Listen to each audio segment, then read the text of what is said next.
Hello, hello, hello. Who's this? This is Cedric. I called last week. I'm actually in the chat. I am the one for you in the chat. Yes. How's it going? Cedric, what's up, buddy? Great. I figured I may as well identify myself since I'm always in there, typing something. Cedric, quick question for you. Yeah. Were you the Cedric that won the No. Oh, okay, the different Cedric. All right, okay. Yeah, I didn't win anything. I was unsubscribed, but I wasn't entered. I don't know if you had to do something to enter, but I did watch the entire, so Gotcha. It was still fun to see everyone winning stuff. I feel like Santa Claus, man. Because I'm satisfied now, except for one thing I would love to get is that Marantz AV10. That looks nice, man. That looks nice. A1. Or do you like the new design? Is that why you want to get it? The new design? No. I wanted. We talked so much. I brought up last week about right now I'm using a receiver with amplifiers, and I have 4 subwoofers, and this thing has 4 subwoofer in outputs, and it has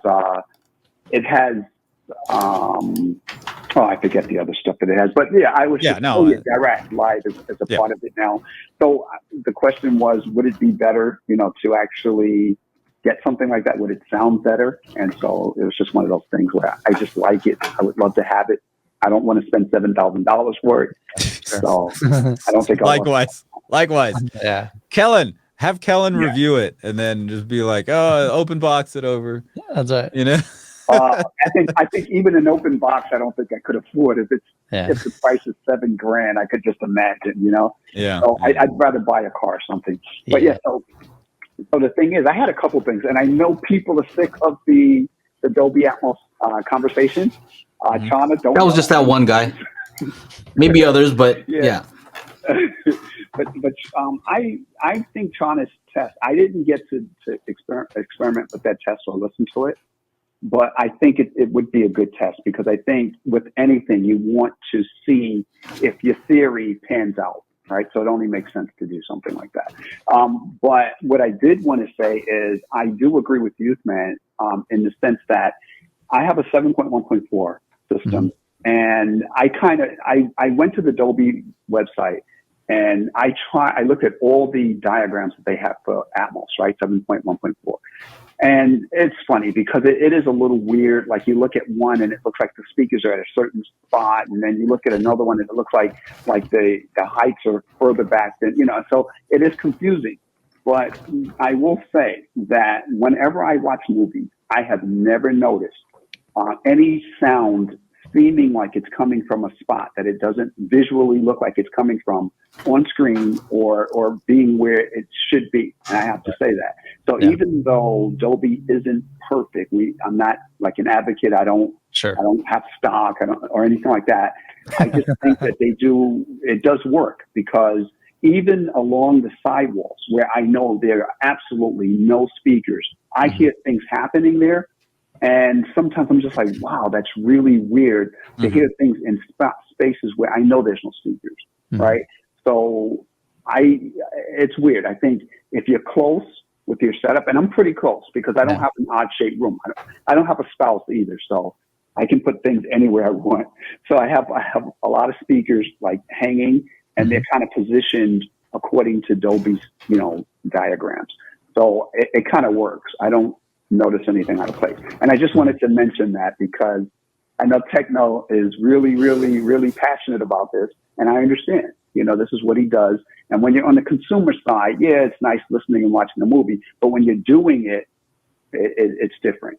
You become a perfectionist and you want everything to be. It's the amount of time, like, just for me to remix a song, and have something cool happen in it, and then just hear that, like, the people with 5 ear level speakers, because I had the vocal move clockwise around the room in the Panic Room mix that I did, and he says that, like, when it's the front stage or the side surrounds, the sound is moving evenly, but since he doesn't have any rear surrounds, it moves quickly. So, like, that's not what I intended. It's supposed to like go around you, and then when she says "come for you," it's supposed to come over your right shoulder and then come for you again, comes over your left shoulder. It's like there's shit's coming for you. Like it's an artistic choice because I'm like, oh God, this sounds cool as shit. And then now it's like, oh well, I spent all this time timing all of this and putting it in, like, oh, you know, how many people have 7 bed layers as opposed to 5? You know, the people with 5 are going to hear it all weird. So it's one of those things. And I guess that goes for any format though, whether they've got a DTSX setup, an Aural 3D setup, or Dolby Atmos, or an IMAX enhanced. If they don't have enough speakers that would replicate what you're trying to mix, they're not going to hear it that way anyway, right? Yeah. I mean, there's always better. It's always better to have more speakers in the proper locations. You know, the more optimal your experience is going to be.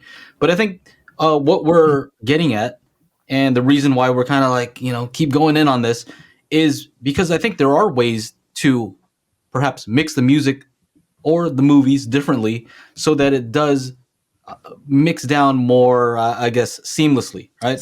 Or evenly, or, you know, so that like everybody gets like the same or similar, like very similar experience. You want to try to keep as much intact as possible, right? So if you go from 7.1.4 and you go to 7.1.2, you should still get some more, keep as much as possible every step down, right?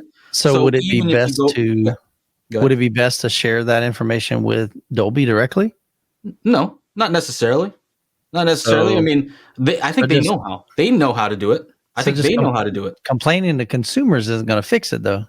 No, it's not complaining to consumers. It's letting them know what the limitations of their system are, right? Currently, and the limitations. I'm saying that I think we're not coming up with complaints without having solutions, right? So that's what I'm saying. So Channa and I do have some. If you provide those to the people that are making this, wouldn't that be a better option? Well, I mean, Channa's a content creator, right? He's making music, and if he figures out a way, if we figure out a way to make it sound awesome on all these different systems, well, that's a great thing for everybody, right? Mm-hmm. That's a great thing if it works on all these systems. Yeah, go ahead. Question for you guys. Yeah.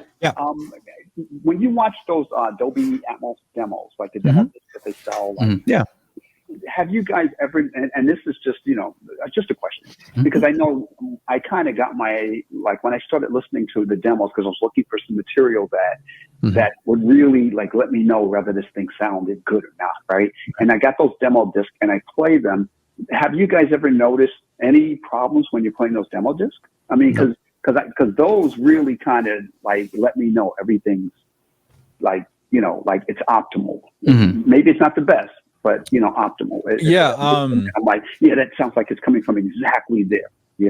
Right. So I'll tell you this: when I had 512, I was listening to that 2016 Atmos demo disc, and one of my favorite demos is the Audiosphere one. One of them has these little diamonds that go right, going around. Yeah.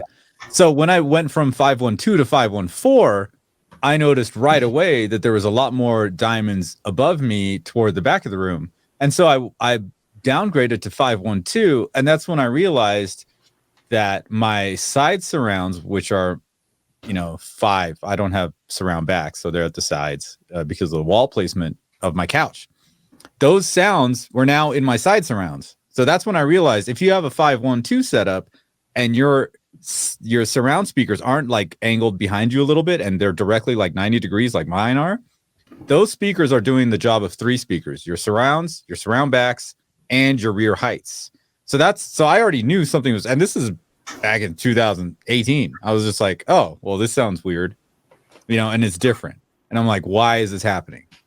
So it's, that's it. Let me kind of mention something I mentioned before too. Is Dolby has a demo on, I think it's on Xbox. You have to download their Atmos Access app. It's an Dolby Dolby Access app. Yeah. Access. I think they have it on what is it? What are the streaming stick? What's that one? Roku. I think it's on Roku, Xbox, and then on Windows. So if you just have a Windows PC, you can download the Access app, Dolby. What's what it's called? Dolby Atmos Access app, something like that. And you'll see a demo, and it's for a 7.1.4 call out.